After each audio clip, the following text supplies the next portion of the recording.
rivodoza onde analavitra miandalana ny morontsiraka tsimy raha mipitsy tolakandro.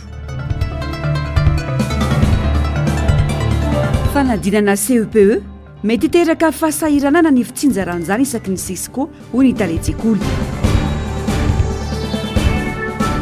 Fitondrana rajoelina raha tsy potika dia efa tsy antoka lava ny fanapaka-hevitra raisiny ho isiteny Indriandriana Somieva. Fanimpom-pivavahana lehibe ny saorana an'Andriamanitra no nanamariana ny Ivony Jobily ho fisitrondro noho ny mpitandriny Rasely ary lahatra Georges Odemvady teto amin'ny FJKM katedraly mahafaly fanazavana Vatofotsy Antsirabe. Nitarika ny fotoana sy nitondra ny ten'Andriamanitra ny solontenan'ny Bureau Foibe FJKM Rakotobe Rajaomanjato Dodahery mpitandrina mpanolo-tsaina eo anivon'ny Birao FJKM. Ary indreo manendry anao izao andro anio izao anampahefana amin'ny firenena sy ny fanjakana,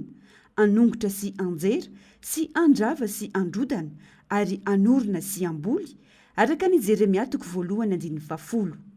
Io no teny ho safidian'ny mpitandrina ny sotro ronono anamariana ny Jobily ka nakana ny afatr'Andriamanitra. Reo ny tena afatra fototra netiny Jeremia, ny fitiavana sy ny fahasoavana. Ny fitiavana dia nampitainy Jeremia tamin'ny alalana ny fanabeazana. Zany zao le tsy azo ny olona tamin'izany fotoana zany. Jeremia 12 taona ve mba andeha iseho hanabe. Zany fanabeazana zany teo anivon'ny firenen'i Israely. Olona efa nanana traika efa mantona ny maro. Saingy ny safidy lalana hafa sy vaovao tanterak'Andriamanitra tamin'ny alalan'i Jeremia. Ny fitiavan'Andriamanitra ampianaran'ilay tovolahy, ampianaran'ilay tanora, zaza, fitiavana, fanabeazana. Anisan'ny teny goavana be eo amin'ny fiainana ankehitriny ny fanabeazana io. Ny fanabeazana tsy mahatratra izany hoe fampienana ny toetra ratsy, fampitomboana toetra tsara, fanabeazana tsy mahomby. Ary zay ny problema n'izao tontolo zao. Milaza manabe nefa mbola vao maika mitombo ihany ny toetra ratsy, tsy mahomby zany. Fa ilay fahasoavana izay nasain'Andriamanitra notoriany Jeremia dia mikendry kosa fanalehibeazana. Tsy mitovy ny fanabeazana sy ny fanalehibeazana. Ary mampanabe ny tena dia ambarako mandrakarivo io ny fiangonana Ireria izay mitory ny fahasoavan'Andriamanitra no hany afaka mametraka ny atao hoe fanalehibeazana. Izay azo lazaina koe mbola tsy tena nanomboka sika. Ny fanalehibeazana tsy miankina amin'ny hoe tsara ianao sa ratsy ianao, manjary ianao sa tsy manjary ianao, tsy aky. 12 taona no hitandreman'ny mpitandriny Rasely ary lahatra Georges Odemvady teto amin'ity fiangonana ity. Izany hoe izy no nitantana ny fiangonana nandritra izay taona maro nijoroany izay. Niara-nanorina ny fiangonana ny taona 4 ny tenany sy ny flora valomanana marika. Tsy kisendrasendra fa avy amin'Andriamanitra ny zavatra rehetra ka natontsana ny adidy sy ny andraikitra nosanina amin'ny mampitandrina. Nijoro fahazavana trany ny kristianina tao an-toerana ary toy hatrany izany ho fampandrosoana ny mahaolona sy ny firenena. Ity fiangonana ity sy ny olona miangona ato sy ny taninato dia fahazavana amin'ny fiarahamonina misy antsika. Fa ny fiarahamonina misy antsika ane dia indrisy fa betsaka ny maizina be izay hitondrana an'izany fahazavana izany. Vizaka ny fahantrana ny olona, betsaka ny olona maro samihafa ary miandrandro manantenana antsika ny olona. Ny pasteur Audin zao tamin'ny miasa dia nitendreny Jesosy hoe eo akamafainao ny miasa. Fa zao ny rehefa andeha amin'izay any dia andeha sotro ronono, tsy niondro ny Jesosy tety any nasainy nandrasanao ka aza asiana misy very ireo ondrona naray aza. Fa lasa ny fiarahamonina manontolo zao any ondro izay andrasanao to dia ondry izay andrasanao mba hitondranao an'izany fifaliana tena izy izany. Dia eo zany ny amin'ilay hoe ho tanteraka tokoa ty hoe indro izao manendrainao izao andro an'izao anapahefana amin'ny firenena sy ny fanjakana hanolotra sy antsera andrava sy androtana ary hanorona sy ambola fa dia ho gaga tokoa isika fa ny asa izay nataonao nandritra n'izay 20 taona mahery izay dia zany iny fa rehefa rehetirety ianao dia mbola iotra lavitra noho izany zavatra vitanao tsy ao anatin'ity faritry ny fiangonana ity fa eo re ondron'i Jesosy efa misy tokoa ty anatin'ny vala fa be dia be ny paritaka ny fiarahamonina any ka tsy mpitandriny ka mafarery intsony ianao fa mpitandriny fiarahamonina rehetra manontolo izay nametrany ianao asa moa ianao raha mbola ejany mety ho tsirabe na andeha rehefa misotro aminao fa le ondron'i Jesosy andrasanao zany dia miondra eo amin'ny fiarahamonina manontolo. Olony asa ary nahavita be teo nivinisahany FJKM ity mpitandrina andeha hisotro ronono ity ho ny Flora Valimanana raha nandre fitenenana. Porofo iray ilazany zany ny fahaizany mitarika sy mikojakoja ny fananana sy tranon'Andriamanitra. Mananaka ny 17 ireo fiangonana efa natsangana ho izy nanerana ny Madagasikara saingy miavaka ny FJKM Kamafa Antsirabe. Tena faly ty zavatra ty trano ty fotodrafitrasy ty tsisy raha tsisy izy na tsy azo zavatra maro ampitoerana eo dia nitantarika aminareo le izy fa voaloha tenika aloha misaotra an'Andriamanitra lehibe afaka nakapahany fotoana mba hanakaty Antsirabe hanatrika an'ity fotoana ity tena faly satria zava-dehibe ny mba ilazana sy ilazaina aminareo hoe ahoana tokoa ny tantara. Pasteur tonga dia nilaza hoe président mba manana tena président misy tamin'izay mba manana fikasana zay no fiangonana inona no ataonareo pasteur any fiangonana zay dia ry tery ambony tery tsy mety io ka tsisy tany saotra n'Andriamanitra tsy hiditra lalina fa vita teto izy tonga indray ny manaraka président sao dia mba azo asiana ty fotodrafitrasana ampianarana ity misy any hoa anankitelo ihany misy an'io dia nyray eto ny ray any Masanga dia ny ray saika natao Tomasina fa le tao moa zany tsy tanteraka ve hoa ty teny aminareo hoe tena fahazavany mponina teto Antsirabe io rangahy io tena fahazavana izy nanova zavatra be teto ary niasa niara tamiko izy niasa niaraka tamiko izy dia teny tamiko hoe zao no ataonay ka dia tena namana azy anteherana i pasteur Audin nampahery izy tamin'ny andro sarotra ary niara-faly izy tamin'ny andro nanahira niara-faly izy tamin'ny andro mahafaly ihany koa dia izay mahatonga an'io hoe Kamafa io katedrale mahafaly fahazavana satria mahafaly toeranty anarana mitodika aminao pasteur miaraka mivady anao fahazavany zao sy fanasany tany ianareo koa ny fahazavany kristiany amirapiratra tany eo aminareo amin'ny lalana vaovao izay hitondrany anareo indray hoy ny tompo hoe arindro aho manendry anao zao andro le nytenen'ny pasteur ka. Tanin'ny Flora Valimanana mivady no nanorenana ity fiangonana Kamafa ity sy ny université ary ny toerana fanaovana fanatanjahantena miaraka aminy. Nafindra ary nomeny izy ireo manontolo ho an'ny fiangonana izany androany. Teo anatrihan'ny kristianina sy ny manam-pahefana samihafa no nanatanterana ny famondrana ofisialy. Koa misaotra an'Andriamanitra nohony amin'izao fotoana izao fa ity tany ity zany izay misy ny fiangonana sy ny sekoly dia misoratra amin'ny anaran'ny président Marc Valimanana mivady. Koa araka ny fandaminana maro samihafa rehetra dia fony ka natolona ho an'ny FJKM ity tany izay misoratra amin'ny anaran'izy mivady ity ary ho atao ny fampimorana zany tany telo zany ho anankiray. Nisy ny fandaminana maro samihafa tamin'ireo olom-panjakana eto amin'ny domaine eo amin'ny topo sy ny sisa rehetra nafana manatanteraka an'izany ka misaotra an'Andriamanitra isika ny fitiavana naseho izy ireo anatanteraka sy anolotra izany tany zany ho an'ny efitsika eminy ko dia makasitraka azy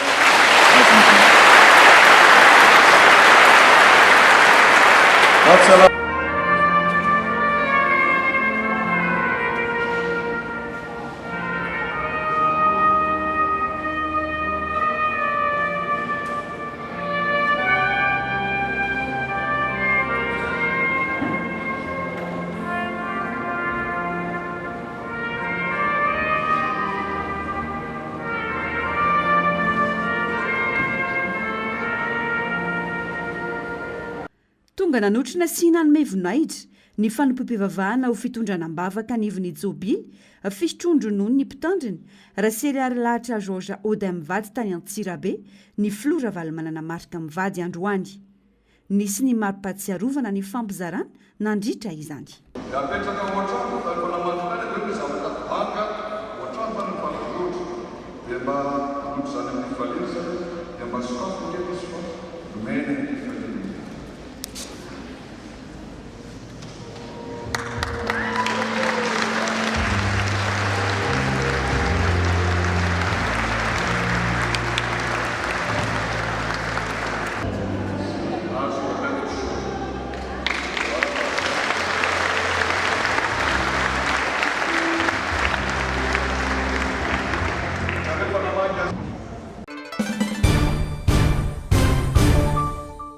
mampiteny moana rehefa tsy azo dia tsy hita intsony ny fampiteany ny lalam-pirenena eto Madagasikara ka mampitondra fifaisana ny mpampiasa lalana sy ny mpifamezivezy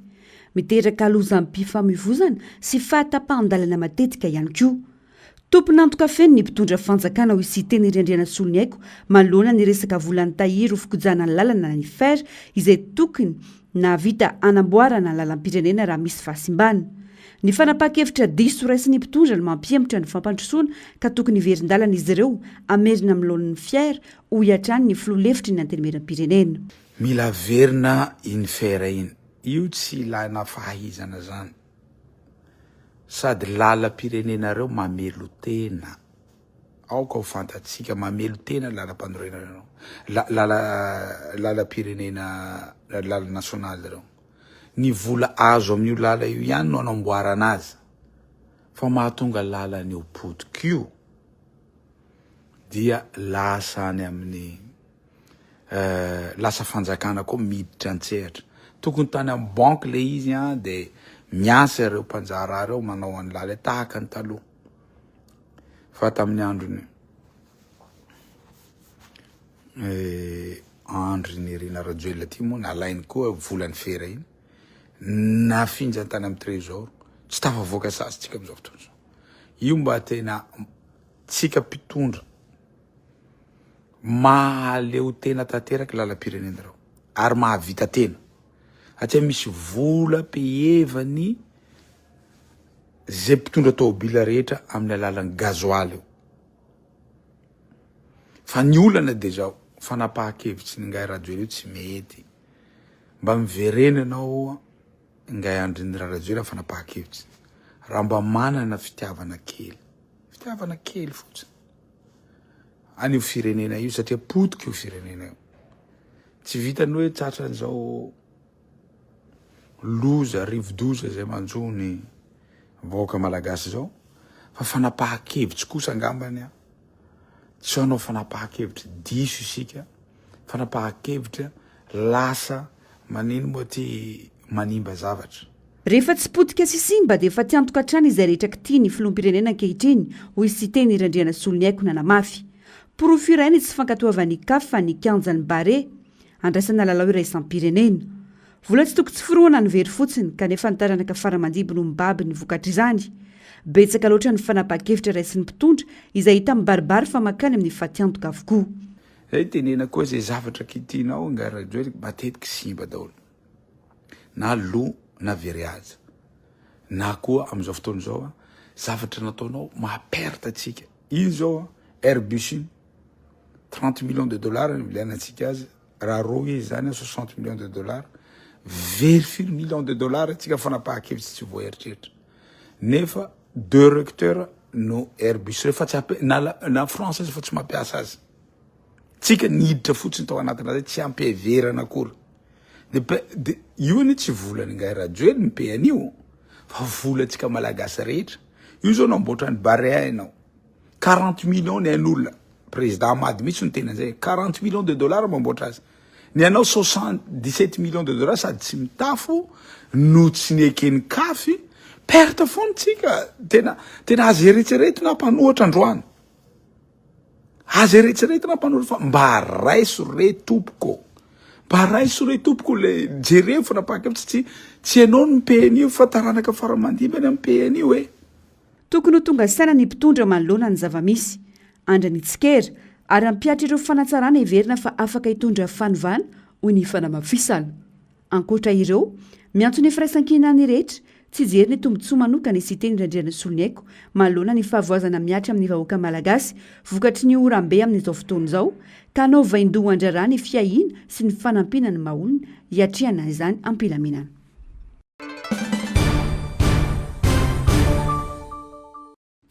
potika amin'ny lafiny maro i Madagasikara amin'izao fotoana izao potika ny toe-karena sy ny sosialy potika ny politika ary ny tena loza dia ny fahapotehan'ny toe-tsaina tsy ho mora ny fanarenana tsy ho mora koa ny andimby izao fomba fitondrana ny malagasy izao olona nozarina baranainy toloram-potsiny tsy ny beazina amokatra siasa fa mitavandra amin'ny tolotolotra ataon'ny fitondrana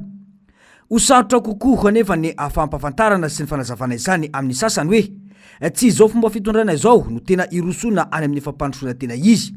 fa ny vahoaka miasa sy misasatra manana ambombava amin'ny alalan'ny asa ataony fa tsy miandry filaharam-bary sy vola zarainy tsy mahavita taona akory hoy ny floa nasionaly ny antokintany Madagasikara Randriamanantsotabera sarotra ny raharaha satria raha ho genagenaina anahirana ho enjanina anahirana ho iantrany ny fanazavany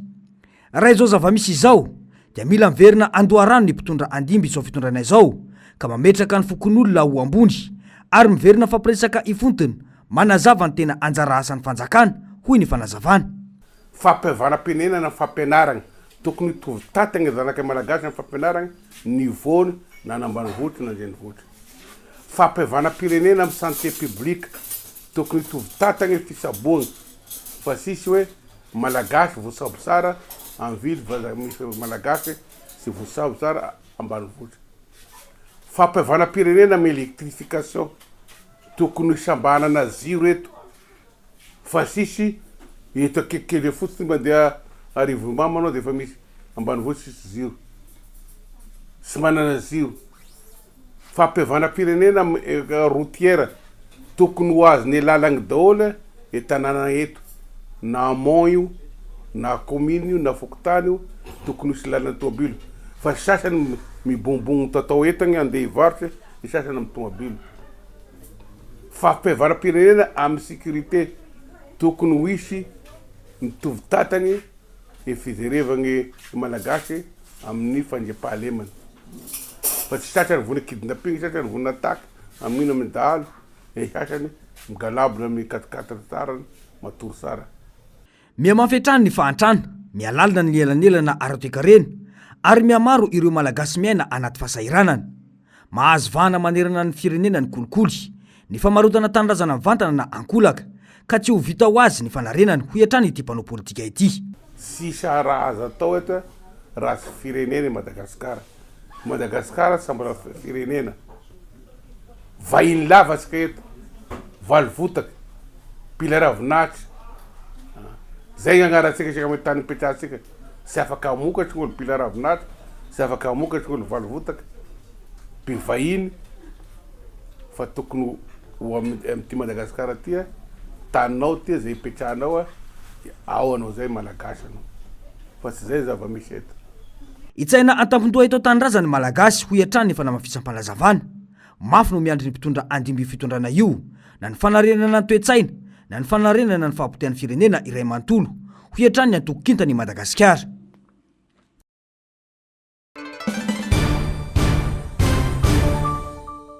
miainga amin'ny teboka iray ary mikisaka amin'ny teboka iray hafa miaby ny fandrosoana na ho ana firenena na tanàna na koa olona raha ny zava-misy iainana nefa ary manamarina izany ireo tondro dia miemotra i Madagasikara Hitantaratra amin'ny fiainany vahoaka izany hoy Iada Jean Pierre, mpanao politika.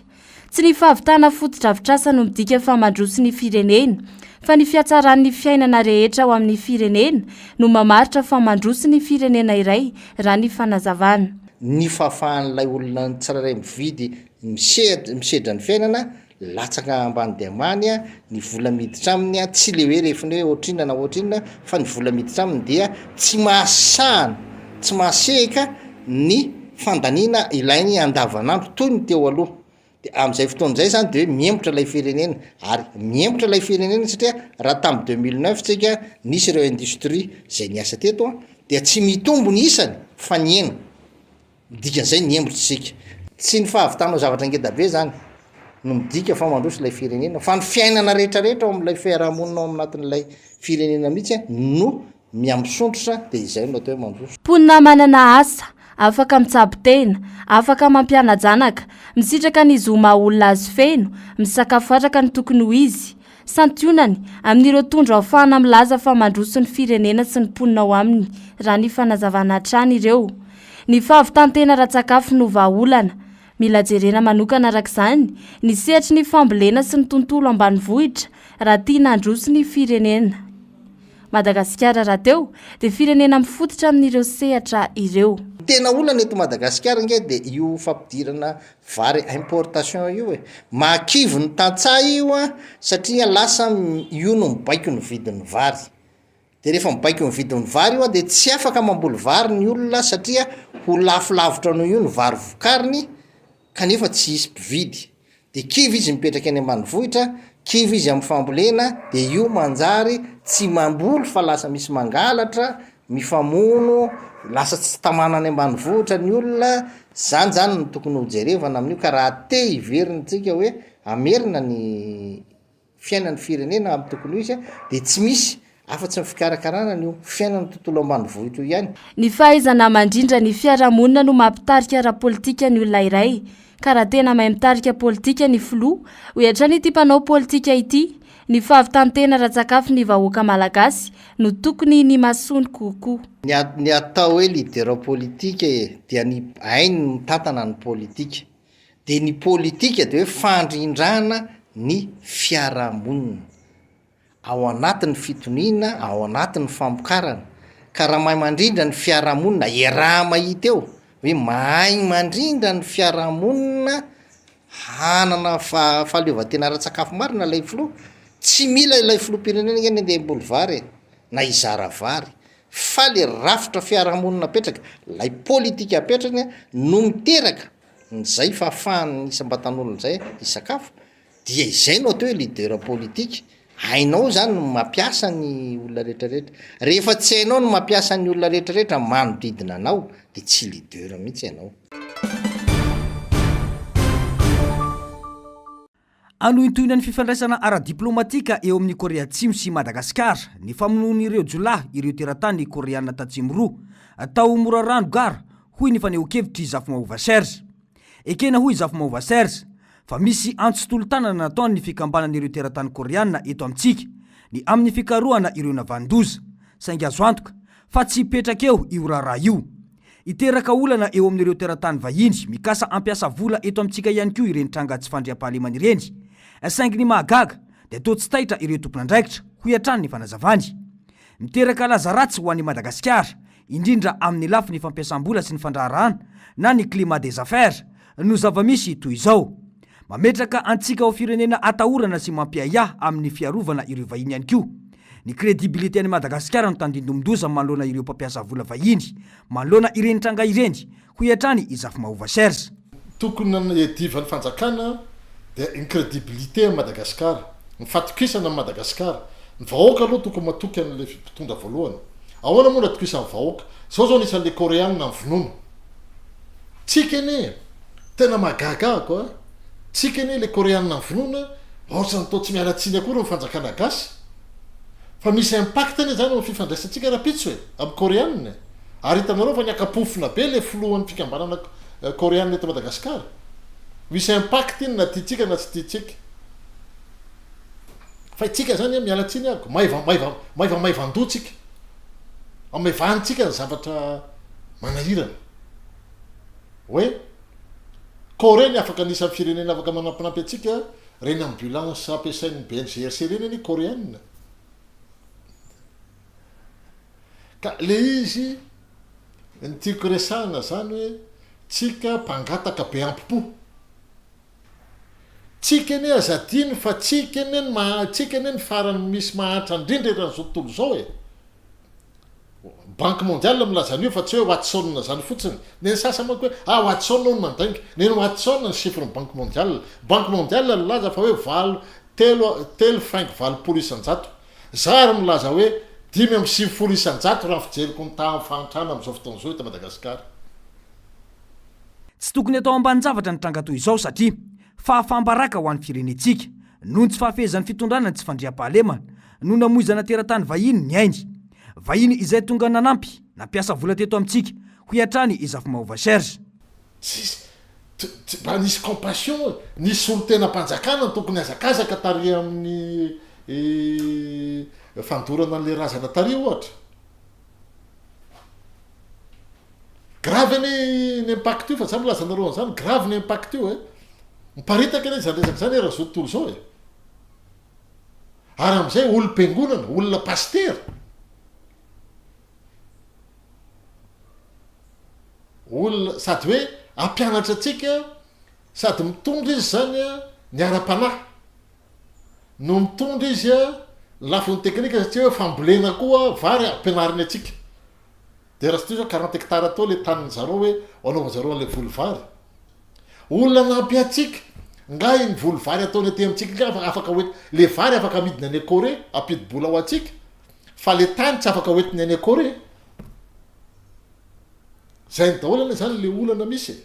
ampifana amin'ny fambolem-bary ireo koreana tatsimo novonoiny ireo raha ny vaovao vao avy ny vidy tany 7 hektara sy nanafatra fitaovana maro izy ireo anampina ireo mponina amin'ny alalan'ny fambolena sy ny fiompiana raha ny fantatra dia efa tonga eto Madagasikara ireo fitaovana nafaran'ireo fitolana tondra basim-borona nanafika ny orinasan'izy ireo izay mpamboly makadamia ka namonina afaty ireo mpianaka 20 taona sy 15 taona vola 3 tapitrisa ariary no voarobana nitray izany araka ny vaovao ihany anampitrotraka ny laza ratsy amin'ny lafiny kolikoly ny tsy fanajana zon'olombelona ny fanjakana ratsy tantana izao tranga izao ho iatrany ity mpandinika raharam-pirenena ity.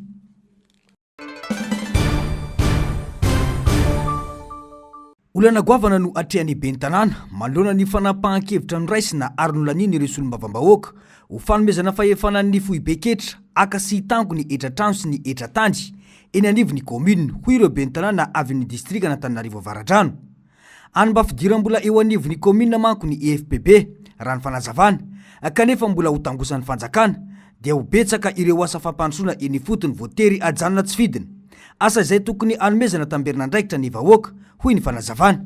Ny tena marina aloha raha EFTCFPB zany zany tena fiveloman'ny commune zany ka raha sanatry ny vava hoe indray ny hoe sorona aminy dia somary ho sarotratra ihany satria indrindra any amin'ny tontolo ambanivohitra commune ambanivohitra somary ambany ny fahefan'ny vidin'ny olona any amin'ny resaka fandoava-ketra ka rehefa mba le fiainana kelin'ny commune iny ny sorona dia mety ho sarotra fa ny any an-tanàna foana hoe efa lalana mipetraka taloha iny engany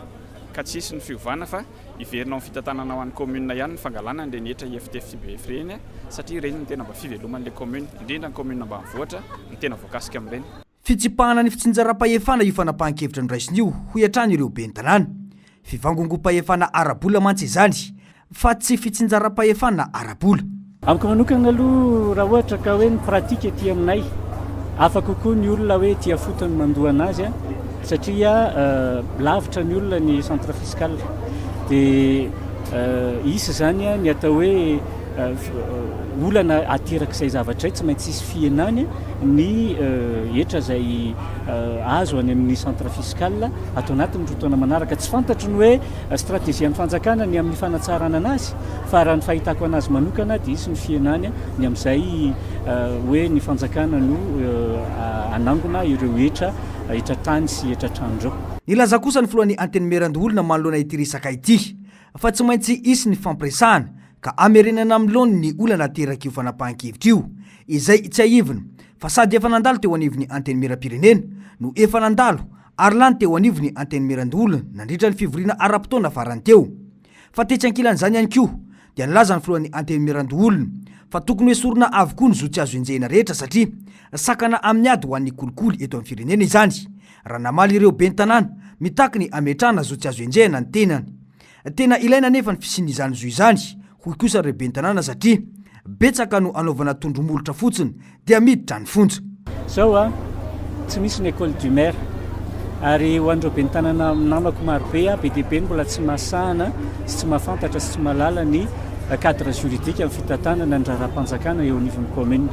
Zany hoe izahay tsy ho tonga lafatra ary izahay koa nefa eo amin'ny fanatanterahana ny asanay tahaka an'ireo olombotendry sy olombofidy maro samihafa ilaina ny atao hoe mba tena fanohanana nay ben'ny tanàna ety sy ny fiarovana nay ben'ny tanàna ety. Tsy voatery hoe angalatra foana nefa eo anatin'ny fifanenjehana maro samihafa ara-politika koa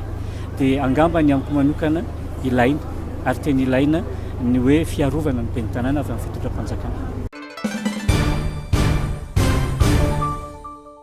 Nahitsy ny filohan'ny anteny Mirandolona androany nilaza fa raha ben'ny tanàna mahay tsy hita vandra fanampiana avy amin'ny fanjakana.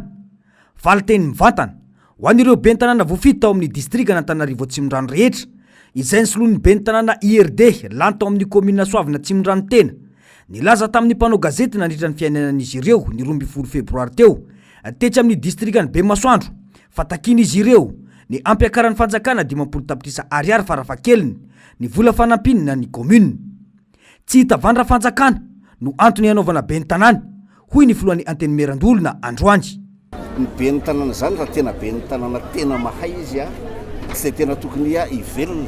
amin'ny subvention atao. Misy etra tany ao, misy etra trano ao, misy arena ao amin'ilay toerana rehefa hay no mikajy an'izay zany manao an'izay dia mahavita zavatra be dia be. Ankoatran'ireo misy vato nasonitra ny tany ao amin'ilay commune tsirairay fa tsy hoe tonga eo izy dia hitady vola amin'ny fanjakana fotsiny. Nahitsy kosa ny ben'ny tanànan'ny commune Alasora izay lany tamin'ny anaran'ny antoko timy fa efa tamin'ny fotoam-piasana teo aloha ny ben'ny tanàna avy amin'ity antoko ity no tsy nitavandra tamin'ny fanampina avy amin'ny fanjakana Foibe. Tsy midika nefa izany hoy izy fa tsy ilaina ny fandraisana andraikitry ny fanjakana fa kosa efa zatra miady amin'ny lalany etra sy ny fiarah-miasa amin'ny malala-tanana ny ben'ny tanàna toa azy hoy ny fanazavana. Ho anay tsy ny atao hoe fanampian'ny fanjakana no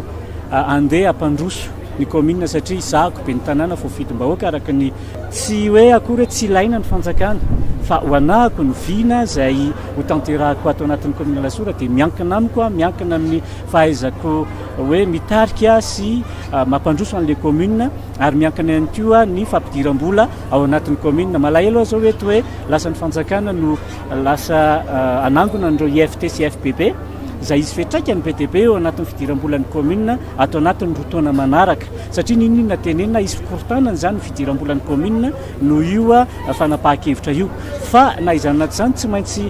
mihevitra ihany koa inona no ahafahana hoe mahita hevitra zany ahafahana zany hoe mampandeha ny raharaha ato anatin'ny commune Alasora sy mijery ihany koa izay loharam-bola ahafahana mampandroso zany manao ireo asa maro samihafa izay efa vinavinaina ho tanteraka ato anatin'ny 5 taona izay hitondrana. Raha ny zava-misy hatreto dia isan'ireo commune mitavandra tantsolika avy amin'ny fanjakana ny commune Antananarivo Renivohitra. Saika ny fanjakana Foibe no manao ny ankamaroan'ireo asa eo anivon'ity commune ity toy ny fanamboaran-dalana sy ny fotodrafitrasa maro samihafa. Notontosaina androany moa ny fametrahana ny samboady mahaben'ny tanàna ireo olombofidy izay namoahany fitsarana didy fa lany ho amin'izany toerana izany. Tonga teto Alasora avokoa araka izany ireo ben'ny tanàna misa 12 izay mandrafitra ny distrika n'Antananarivo Avaradrano.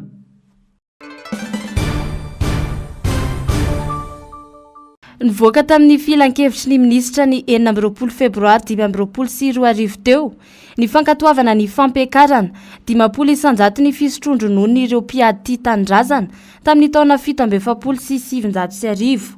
Mizara lafiny telo ny atao hoe mpiady tia tanindrazana ao ireo olona niady tamin'ny mpanjana tany nazona ny fahaleovantena fa eo koa ireo olom-pirenena tsirairay dia atao hoe tia tanindrazana hoy ny jeneraly misotro ronono Razakarimanana Ferdinand. tsy hitataratra firy intsony ireo olona tena niady ho an'ny tanindrazana ny taona 770 ireo fa nitarana ny sisany velona ankehitriny. Magaga nefa hoy ny jeneraly misotro ronono Razakarimanana raha tena tokony mbola hanonitra ny fisotrondro nono ireo olona izay tsy fantatra na mbola velonaina na tsia fa saika ny tarana no hita ankehitriny hoy ny fanazavana. Tsy isan'ireo mpiady tamin'izany kosa nefa ny miaramila raha ny fanazavana trany. Fanompoana firenena ny sitrapono ataon'ny tafika ary rehefa misotro ronono izy ireo dia misitraka ara-dalàna ny fisotrondro nono. Raha ohatra raisitsika zany reo mpiady tamin'ny taona 770 amin'izao fotoana izao, asa raha mbola misy firy, mbola velona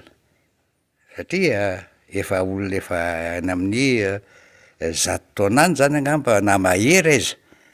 zany olona zany. Voasonotra ny fisondrononony de ohatrany mahagaga ihany satria olona efa tsy eo ntsony ve omena inona ntsony ronono inona no sotroiny eo fa tsy ranompatsiny angamba no sotrony amin'izay fotoana izay. Zay ndray zay zany le mpiady tsy fantatro ntsony zany izy natao hoe mpiady izy ireo olona niady ireo.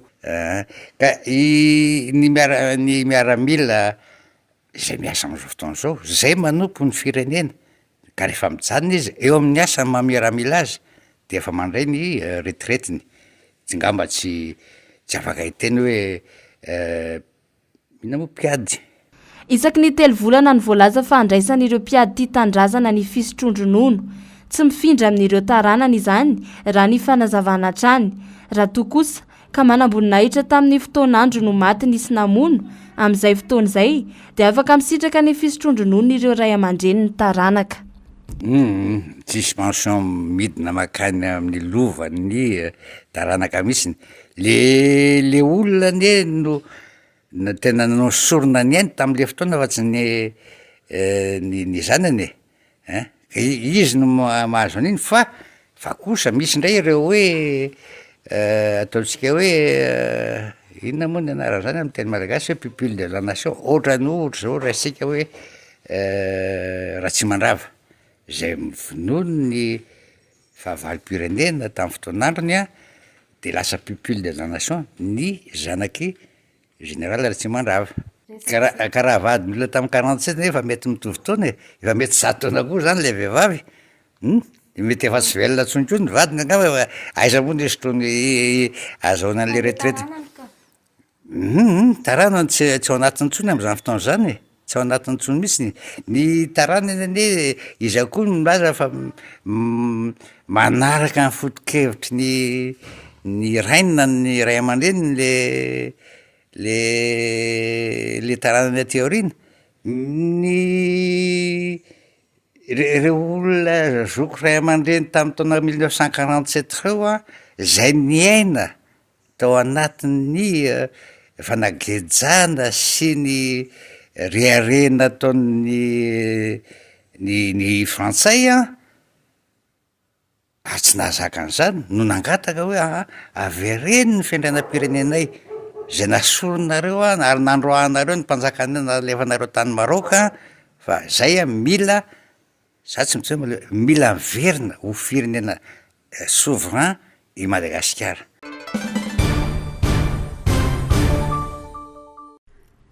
Tany amin'ny 500 kilometatra atsimon'ny Bevolavo Ampani no nisy ny foiben'ny onde tamin'ny 3 ora tolakandro teo. Rivo-doza mahirina cyclone tropical natrano no sokajy misy azy miaraka amin'ny rivotra 20 kilometatra isan'ora sy tafiotra 520 kilometatra isan'ora manakaiky ny foibeny. Nikisaka ny anatsimo atsinanana trano izy ka nafaka 10 kilometatra isan'ora raha ny fampitam-baovao ny meteo. Mitoetra amin'ny faritra Androzy ny distrika Nampany ny rindran-drahona miaraka amin'ny rivo-doza ity izay miteraka tafiotra mety mihoatra ny 20 kilometatra isan'ora. Ikija trano ny rotsakorana hatramin'ny Rampitso Sabotsy. Vinavinainana lavitra miandalana ny morotseraka atsimoko sy onde Rampitso tolakandro raha ny vinavina. Etsy andaniny, miakatra ny ranomasina ho mahavitsy andrefana, rava ny fefilo ary tafakatra amin'ireo trano manamorona ny ranomasina ny rika. Misy trano efa lasany rano, ankoatra ireo fotodrafitrasa simba na rava toy ny any Tampolo, Mahavatsy ary ny tanàna ny Toliara. manoloana ireo ambana sy loza ireo na sy fampilazana famitandremana loza amin'ny tatao miloko mena androy toliara voalohany sy faharoa ampany ary betioka atsimo nazo famitandremana manambana miloko mavo kosa anosy sy benenitra ny toy androany 7 febroary ny fepetra efa niatratra amin'ny omaly raha ny vaovao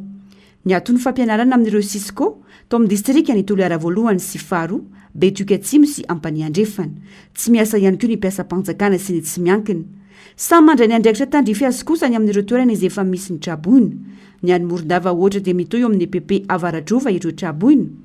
entanina trano ny mpampiasa ranomasina manomboka eo Besalampy hatrany Vaigandrano mba tsy handrika mandra-palasan'ny loza entany ireo mipetraka amin'ny toerana amoron-dranomasina mba hialaka hamonjy toerana azo antoka kokoa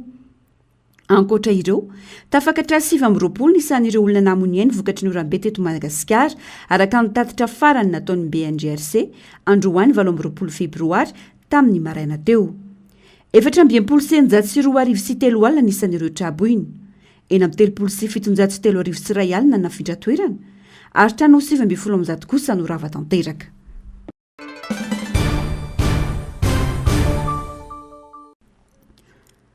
Mandravarava tanteraka tsy amin'ny nosy la réunion ny rivodoza Garance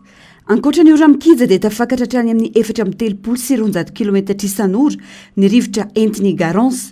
tondra drano fatapahany herinaratra fampitehana sy faravana no iainan'ny mponina ao an-toerana zakany rano ohatra ireo fiarakodia olona 7 alina sy ray tsy mahery no tsy manana herinaratra amin'izao 7 alina ireo fahirano 4 sy 1 alina sy 1 hetsy izany hoe 530 n'ireo mpanjifa no tsy afaka mifandray any Darby nahazo toromarika tsy hivoaka ihany koa ireo mpitandro ny filaminana sy ny mpamonjy voina ho fitsinjovana ny an'izy ireo efa misy kosa nefa ireo mpamonjy voina avy any Mayotte vonina hiditra antsehatra anampy rehefa tonga ny fotoana azon'izy ireo manao izany raha ny fanazavan'ireo mponina dia tsy mbola misy ny orana sy rivotra toy izao niatra tamin'ity nosy ity tao Saint-Denis reny vohitra Réunionnais dia nisy ireny mpianakaviana lasan'ny rano ka namony ainy olona 2 hafa ihany koa no tsy hita popoka raha ny vaovao farany dia manomboka mivoaka tsikelikely any la réunion Garance mavesatra kosa ny takaitra navelany.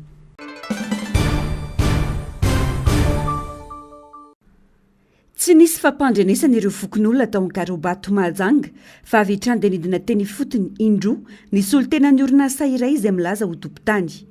atarana ny an'ireo fokon'olona tao an-toerana raha nahita ireo olona tonga nanao fitsiriana ny tanin'izy ireo izay niaraka tamin'ny chef secteur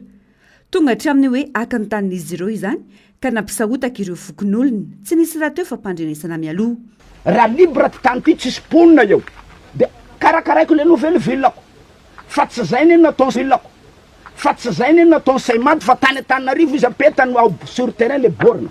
dia rehefa nijotso tato amin'izay raikitra ny sakoroka ray aman-dreny président tamintsika rehetra zany ray aman-dreny rehetra niady an'ity ary preuve zany matoro Zaksila nametraka bordereau d'ambo 2006 suspendu Karobato ty mato zany efa nisy adiny ray aman-dreny rehetra fasana io farany ary anaovako antsoavo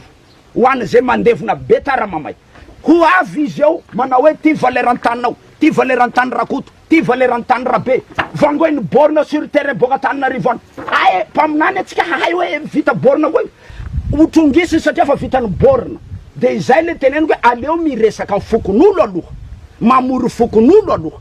dia zay tapaka eo atao sur papier dia iarahana mandinika nanazava nefa nisy olo-tena avy teo anivon'ny orinasa voatonona volneto fa ny fitsiriana ny zava-misy eo amin'ny tany no ataon'izy ireo ny bionay zany tsy hoe analan'le olona eo amin'le toerana fa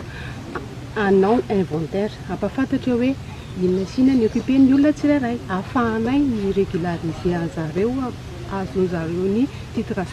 borna an'zareo tsirairay avy zay ny tena antondrianay fa tsy hoe analan'zareo lizy ary avantage an'zareo mba ahafahan'zareo ny réglé ny papier an'zareo tsirairay any afarany tany mirefy 7 hektara moa ity tany tao Ankarabato afokotany Amboromby ary voalaza fa tafitra ao anatin'ny tetikasa-panjakana Nouvelle Ville iteo ny toy ny rara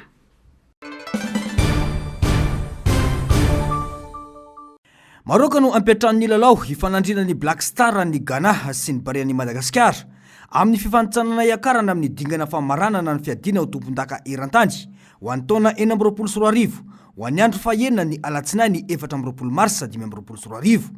ny federasiona ny baolina kitra ghanéenne no namoaka voalohany ity vaovao ity afatsy ny federasiona ny baolina kitra malagasy misy fepetra mbola tsy fenao matony lavina ny fanatanterahana ny lalao eto amintsika hoy ny mpamakafaka baolina kitra. matony voaka ny afisy hoe any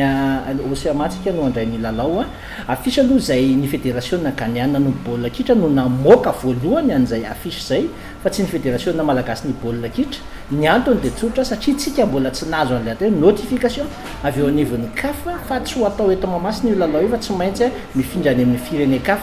Ny zavatra misy amin'izao fotoan'izao zany dia tsy maintsy andeha any Maroc itsika no andray an'izay lalao ionatsika amin'ny Black Star ny Ghana izay noho n'ilay atao hoe tsy fanomezan'ny CAF indray ngamba alalana atsika ilalao indray aloha eto amin'ny tanitsika. Raha ny zavatra fantatra dia ny teboka rehetra izay notakin'ny CAF dia efa saika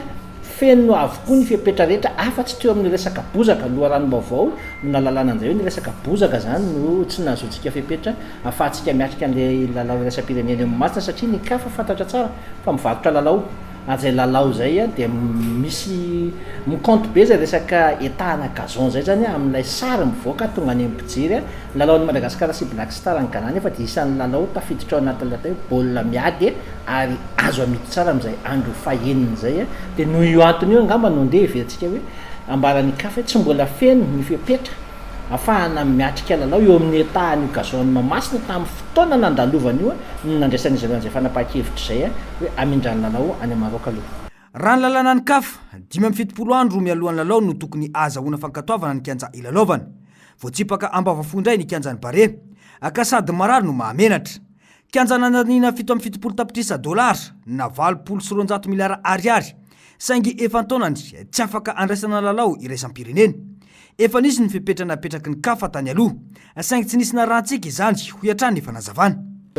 Nakatoavana tokoa tsika tany am-boalohany satria nisy an'ilay atao hoe fijerena voalohany kianja tamin'ny fotoana nahavitatsika ny kianja dia tonga teo ny CAF nijery an'ilay kianja tsika dia nanetahany gazon tsika hitan'izy ireo fa tsara dia tsara fa saingy azadino fa tamin'izany izy ireo nefa nametraka recommandation ho an'ny vestiaire tsika hoe tokony amboarina. Nametraka recommandation tamin'ireo teboka maromaro ho amin'ny manaraka dia tokony ho amboarina ireto zavatra manaraka ireto maromaro ny zavatra nytany sainy tamin'izany isan'ny tafiditra tamin'izany avokoa ireo zavatra hitantsika efa nasipanitsina ireo netahany gazon antsika tompoka tamin'izay fotoana izay dia tsarotra ny mandainga fa tao anatin'ilay hoe tena nanaraka ny fipetra iraisam-pirenena tanteraka izay tahany gazon Mahamasina izay arariny loatra isika raha nahazo homologation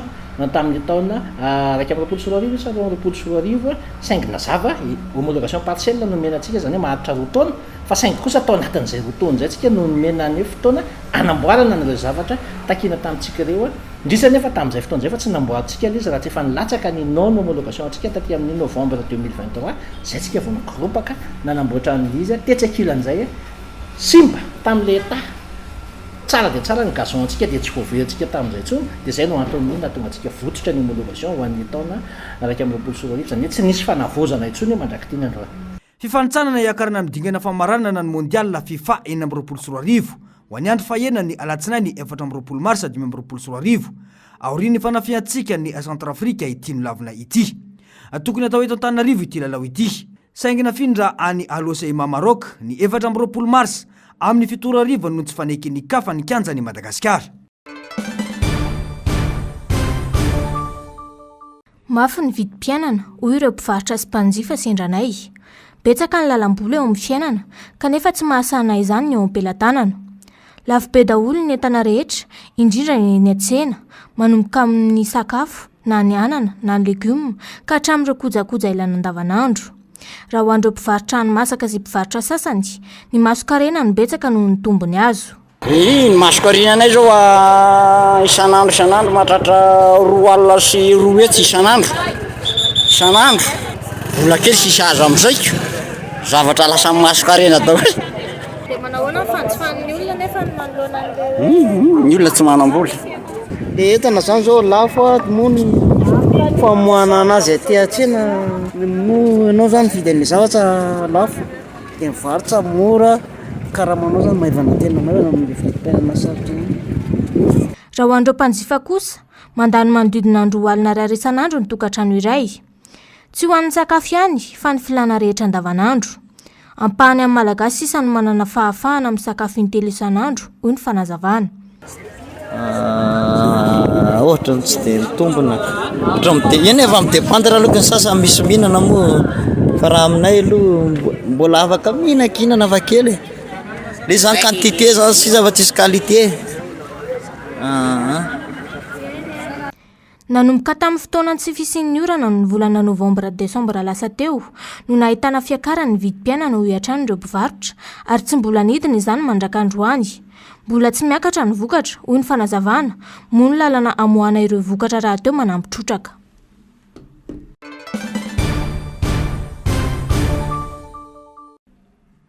Hervé Philippe ny anaran'ity sambo ity ary izy rery no sambo afaka sady mitsivalana no mitsangana ny avon-dranomasina. Tsy sambo kely velively Hervé Philippe satria mirefy 800 metatra ny halavany ary milanja 700 taonina izy. Araka nanamboarany anjenera azy dia afaka mitsangana ity sambo ity ka ny 7 metatra izany hoe eo amin'ny riana 5 eo raha trano no tazana ity ivelan'ny ranomasina fa niraka amin'ny 7 metatra kosa milentika ny anaty ranomasina. Maritra 3 minitra eo ny fotoana lanyity sambo ity rehefa hivadika hitsivalana makany amin'ny endrika mitsangana izy. Misy fitehirizan-drano maro mitroka ny ranomasina aorian'ny Hervé Philippe izay manampy ilay ampahany amin'ny sambo ilentika anaty ranomasina ka manome ilay endrika mitsangana. Isany averina ho sambo manana ny lanjany eo amin'ny tontolon'ny fikaroana siantifika ny ranomasina sy ny ranomasimbe Hervé Philippe. Misy loharano divay azo trona mamaimpona any Italia. Fontana del Vino no iantsoana azy ary any amin'ny faritra antsoina hoe Région des Abruzzes no misy azy ao amin'ny tanànany Caldari di Ortona izay misy toerana antsoina hoe Dora Sarchez. Miboiboika 420 ora amin'ny 420 ora io loharano divay mena io ary tsy andoavam-bolana kely aza. Mpifankatia mpankafy fivahiniany any amin'ny masina no tombo-kevitra tamin'ny fananganana azy ity. Difilea Graoui ny anaran'ity voninkazo ity. Fotsy ny lokony fa mivadika tahaka ny vera izy rehefa afy ny ora na ilatsahany ranonando. Mahatonga azy nomena anarany bositra hoe fleur de verre na fleur squelette zany toetran'izany. Any Japon no voalaza fa tena ahitana difilea amin'ny nosy antsoina hoe onshi. Ahitana azy ihany koa any antsinanany États-Unis, Asia, any Rosia amin'ireo nosy antsoina hoe sakaline sy koril. Kely ity voninkazo ity ary mitambatambatra miaraka maromaro. Misahenina ny felany ary be velarana ny raviny raha mihoatra aminy satria 3 hatramin'ny 7 cm ny refiny. Isy ranomasina vaovao iforona aty Afrika. Avy ao Mozambique hatrany amin'ny ranomasina mena no isy azy araka ny fandiniany ireo manam-pahaizana. Tany anankiroa any Kenya no efa hita fa misaraka. Ito io fisarahana io ka iverina fa ho avy ny andro anana ny fari-dranomasina i Zambie sy Uganda. Afaka raha tapitra isa-taona na atsasak'izay farafaingany no everina na tanterahany.